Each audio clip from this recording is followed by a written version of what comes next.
modern era. And even if the statistics were not accurate, Durkheim said, it still is something to wonder about, the number of suicides.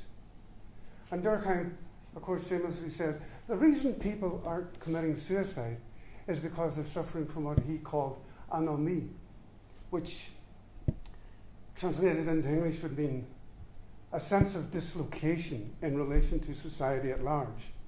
Everybody is feeling what we would call alien, or not everybody, many people are feeling so alienated that they don't believe they belong to the system. They don't believe that they have any personal freedom. They believe that there is a force, and that's why so many have, alas, have conspiratorial notions about the world and them. They believe that the world contains something from which, as though they were criminals, from which they are exiled. They don't belong to this world. They belong to some other, which they hope to find in death. Now, Durkheim went through this in this great volume, and of course, which spawned many others thereafter. But Durkheim was actually trying again to discover, is there something in a political system that actually makes people feel strangers within it? And if so, what is wrong with such political systems? Why does modernity, as he called it, why does it produce alienation on such a vast scale?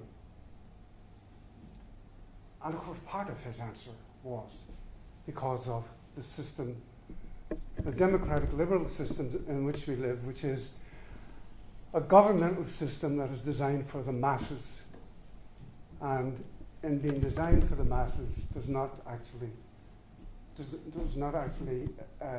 in any way adhere to the individual fate. It does not impress the individual fate with any sense of its own singularity.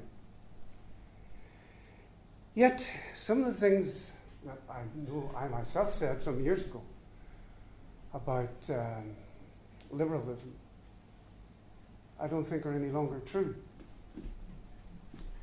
I don't think it's true, as I once said, and as I repeated tonight, that liberalism in the modern era is like what the old historians called corruption or luxury in the Roman era. I think there are resemblances, but I think we are now in a different era. I don't think what shall we say, the enemy, if you like, is liberalism anymore. It's neoliberalism. And neoliberalism, I think, is a very different animal and a much more powerful one.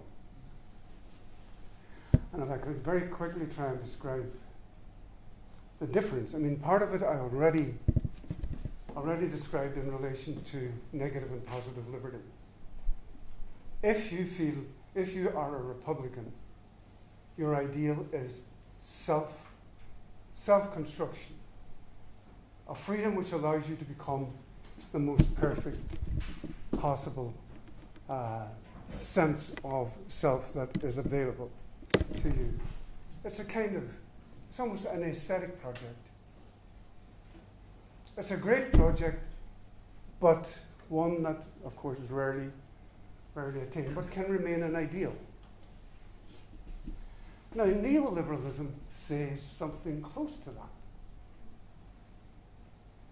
Whose names do we associate with neoliberalism most? I'd say the names of Ronald Reagan and Margaret Thatcher. And if you think of, I mean, this is a cheap way to go at it, but nevertheless, if you think of Reagan at his Christian college, what is it called? Christ's Christian College, I think. A lot of S's in it anyway. And you think he had, one of his classmates was the Colonel Saunders, who produced Kentucky Fried Chicken. I think Reagan did to freedom what Saunders did to chicken. In a way, he said, this is something that is palatable to the masses. I mean, he never stopped talking about freedom, while of course enacting the most horrifying oppressions especially in Central and South America at that particular period. But neoliberalism is easily underrated and misunderstood if we don't recognize that it's composed of two strands, two powerful strands of, what shall we say, American populism and American wealth. One, the movement that brought Nixon to power initially, what used to be called the Sun Belt and the Oil Belt movement. When the eastern states lost their hold on the Republican Party and it moved to California and Texas, and the western states began to produce that dazzling array of presidents that we've had since then. I can remember, for instance, I was teaching at the University of California at Berkeley when Ronald Reagan became governor of California. I can remember the chill that came over the university because we knew that within a couple of years we were going to lose 30% of the staff, and that 30% would be the most left-leaning members of the staff, and that's exactly what happened. And the universities were starved of funds for 8 years by Reagan.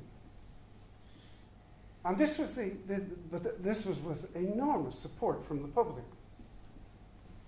And if it's one thing to say Reagan was a monster of one kind or another, but Reagan was, as was Hitler, supported by a huge democratic majority. And the huge democratic majority in the United States was made up not only of the Sun and Oil Belt, the very wealthy, like in Orange County in South California, but also by the Bible Belt. And what we've been seeing in the last 10 years is the convergence of the Bible Belt with the Sun and Oil Belt. And what we see, therefore, is a movement which has a number of principles. One is that we must return to the old ways of the frontier, the old ways of Maggie Thatcher. In England, it's Victorianism. In the USA, it was frontier justice and frontier masculinity and frontier muscularity, and to the values of the family, and to all of those values which denied the importance of the sexual.